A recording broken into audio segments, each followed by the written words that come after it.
ನಮಸ್ಕಾರ ಸ್ನೇಹಿತರೆ. ಭಾರತ ಮತ್ತು ಐರ್ಲೆಂಡ್ ನಡುವೆ ನಡೆದ ಮಹತ್ವದ ಪಂದ್ಯದಲ್ಲಿ ಭಾರತ ತಂಡ ಭರ್ಜರಿಯಾಗಿ ಗೆದ್ದ ನಂತರ ಬದಲಾಯಿತು ಟಿ20 ವಿಶ್ವಕಪ್ 2024 ಪೂರ್ತಿ ಪಾಯಿಂಟ್ಸ್ ಟೇಬಲ್. ಗೆದ್ದ ನಂತರ ಭಾರತ ತಂಡಕ್ಕೆ ಆಯಿತು ಪಾಯಿಂಟ್ಸ್ ಟೇಬಲ್ ನಲ್ಲಿ ದೊಡ್ಡ ಲಾಭ. ಹಾಗಾದರೆ ಪಾಯಿಂಟ್ಸ್ ಟೇಬಲ್ ನಲ್ಲಿ ಯಾವ ಬದಲಾವಣೆಯಾಗಿದೆ, ಭಾರತ ತಂಡ ಸದ್ಯ ಯಾವ ಸ್ಥಾನಕ್ಕೆ ತಲುಪಿದೆ, ಇದರ ಬಗ್ಗೆ ಸಂಪೂರ್ಣ ಮಾಹಿತಿಯನ್ನು ಈ ವಿಡಿಯೋದಲ್ಲಿ ತಿಳಿದುಕೊಳ್ಳೋಣ. ದಯವಿಟ್ಟು ವಿಡಿಯೋ ಕೊನೆಯ ತನಕ ನೋಡಿ ಮತ್ತೆ ಇತರರಿಗೂ ಕೂಡ ಶೇರ್ ಮಾಡಿ. ಅದಕ್ಕೂ ಮುನ್ನ ಸ್ನೇಹಿತರೆ, ನೀವು ಕೂಡ ರೋಹಿತ್ ಶರ್ಮಾ ಅವರ ಅದ್ಭುತ ಇನ್ನಿಂಗ್ಸ್ ಗೆ ಒಂದು ಮೆಚ್ಚುಗೆ ವ್ಯಕ್ತಪಡಿಸುತ್ತಿದ್ದರೆ ಈ ವಿಡಿಯೋಗೆ ಒಂದು ಲೈಕ್ ಮಾಡಿ. ಮತ್ತೆ ನಿಮ್ಮ ಪ್ರಕಾರ ಟೀಮ್ ಇಂಡಿಯಾದ ಇಂದಿನ ಗೆಲುವಿಗೆ ಪ್ರಮುಖ ಕಾರಣವನ್ನು ನಮಗೆ ತಪ್ಪದೇ ಕಮೆಂಟ್ ಮೂಲಕ ತಿಳಿಸಿ. ಸ್ನೇಹಿತರೆ, ಭಾರತ ಮತ್ತು ಐರ್ಲೆಂಡ್ ನಡುವಿನ ಮಹತ್ವದ ಪಂದ್ಯದಲ್ಲಿ ಟಾಸ್ ಸೋತು ಮೊದಲು ಬ್ಯಾಟಿಂಗ್ ಮಾಡಿದಂತ ಐರ್ಲೆಂಡ್ ತಂಡ ಭಾರತದ ಘಾತಕ ಬೌಲಿಂಗ್ ದಾಳಿಗೆ ನಲುಗಿ ಕೇವಲ 96 ರನ್ಗಳಿಗೆ ಆಲ್ಔಟ್ ಆಗಿ ಟೀಮ್ ಇಂಡಿಯಾ ಪರ ಅದ್ಭುತ ಬೌಲಿಂಗ್ ದಾಳಿ ನಡೆಸಿದ ಹಾರ್ದಿಕ್ ಪಾಂಡ್ಯ ಅವರು 3 ವಿಕೆಟ್ ಪಡೆದು ಮಿಂಚಿದರೆ ಹರ್ಷದೀಪ್ ಸಿಂಗ್ ಮತ್ತೆ ಜಸ್ಪ್ರೀತ್ ಬುಮ್ರಾ ಅವರು ತಲಾ 2 ವಿಕೆಟ್ ಪಡೆದು ಮಿಂಚಿದರು. ನಂತರ 97 ರನ್ಗಳ ಸುಲಭ ಗುರಿ ಬೆನ್ನಟ್ಟಿದ ಭಾರತ ತಂಡಕ್ಕೆ ವಿರಾಟ್ ಕೊಹ್ಲಿ ಅವರು ಕೇವಲ 1 ರನ್ಗಳಿಗೆ ಔಟ್ ಆಗುವ ಮೂಲಕ ಆರಂಭದಲ್ಲಿಯೇ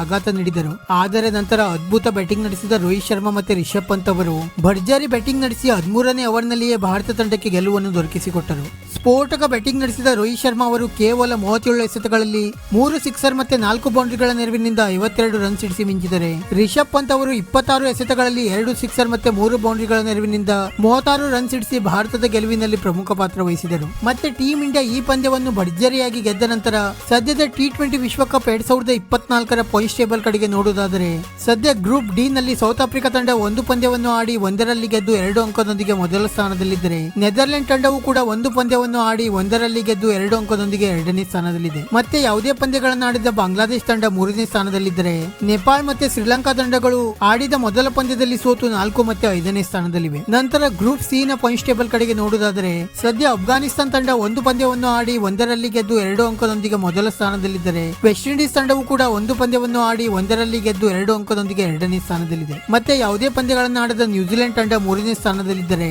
ಆಡಿದ ಮೊದಲ ಪಂದ್ಯದಲ್ಲಿ ಸೋತು PNG ಮತ್ತೆ ಯುಗಾಂಡ ತಂಡಗಳು 4 ಮತ್ತೆ 5ನೇ ಸ್ಥಾನದಲ್ಲಿವೆ. ನಂತರ ಗ್ರೂಪ್ ಬಿ ನ ಪಾಯಿಂಟ್ಸ್ ಟೇಬಲ್ ಕಡೆಗೆ ನೋಡುವುದಾದರೆ ಗ್ರೂಪ್ ಬಿ ನಲ್ಲಿ ನಮೀಬಿಯಾ ತಂಡ 1 ಪಂದ್ಯವನ್ನು ಆಡಿ 1ರಲ್ಲಿ ಗೆದ್ದು 2 ಅಂಕದೊಂದಿಗೆ ಮೊದಲ ಸ್ಥಾನದಲ್ಲಿದ್ದರೆ ಇಂಗ್ಲೆಂಡ್ ಮತ್ತೆ ಸ್ಕಾಟ್ಲೆಂಡ್ ನಡುವೆ ನಡೆದ ಮೊದಲ ಪಂದ್ಯದಲ್ಲಿ ಮಳೆ ಬಿದ್ದ ಕಾರಣ ಈ 2 ತಂಡಗಳು 1 ಅಂಕದೊಂದಿಗೆ 2 ಮತ್ತೆ 3ನೇ ಸ್ಥಾನದಲ್ಲಿವೆ. ಮತ್ತೆ ಯಾವುದೇ ಪಂದ್ಯವನ್ನಾಡದ ಆಸ್ಟ್ರೇಲಿಯಾ ತಂಡ ಸದ್ಯ 4ನೇ ಸ್ಥಾನದಲ್ಲಿದ್ದರೆ ಒಮಾನ್ ತಂಡ ಮೊದಲ ಪಂದ್ಯದಲ್ಲಿ ಸೋತು ಪಾಯಿಂಟ್ಸ್ ಟೇಬಲ್ ನಲ್ಲಿ 5ನೇ ಸ್ಥಾನದಲ್ಲಿದೆ. ನಂತರ ಗ್ರೂಪ್ ಎ ನ ಪಾಯಿಂಟ್ಸ್ ಟೇಬಲ್ ಕಡೆಗೆ ನೋಡುವುದಾದರೆ ಸದ್ಯ ಭಾರತ ತಂಡ 1 ಪಂದ್ಯವನ್ನು ಆಡಿ 1ರಲ್ಲಿ ಗೆದ್ದು 2 ಅಂಕದೊಂದಿಗೆ ಮೊದಲ ಸ್ಥಾನಕ್ಕೆ ತಲುಪಿದರೆ ಅಮೆರಿಕ ತಂಡವು ಕೂಡ 1 ಪಂದ್ಯವನ್ನು ಆಡಿ 1ರಲ್ಲಿ ಗೆದ್ದು 2 ಅಂಕದೊಂದಿಗೆ 2ನೇ ಸ್ಥಾನದಲ್ಲಿದೆ. ಮತ್ತೆ ಯಾವುದೇ ಪಂದ್ಯವನ್ನು ಆಡದ ಪಾಕಿಸ್ತಾನ ತಂಡ ಸದ್ಯ 3ನೇ ಸ್ಥಾನದಲ್ಲಿದ್ದರೆ ಆಡಿದ ಮೊದಲ ಪಂದ್ಯದಲ್ಲಿ ಸೋತು ಕೆನಡಾ ಮತ್ತೆ ಐರ್ಲೆಂಡ್ ತಂಡಗಳು 4 ಮತ್ತೆ 5ನೇ ಸ್ಥಾನದಲ್ಲಿವೆ. ಸ್ನೇಹಿತರೆ, ಇದಾಗಿತ್ತು ಸದ್ಯದ ಟಿ20 ವಿಶ್ವಕಪ್ 2024 ಪಾಯಿಂಟ್ಸ್ ಟೇಬಲ್. ಇದೇ ರೀತಿ ಪ್ರತಿಯೊಂದು ಕ್ರಿಕೆಟ್ ಸುದ್ದಿಗಾಗಿ ಈ ವಿಡಿಯೋಗೆ ಒಂದು ಲೈಕ್ ಮಾಡಿ ಮತ್ತೆ ನಮ್ಮ ಈ ಚಾನೆಲ್ ಅನ್ನು ಸಬ್ಸ್ಕ್ರೈಬ್ ಮಾಡಲು ಮರೆಯಬೇಡಿ.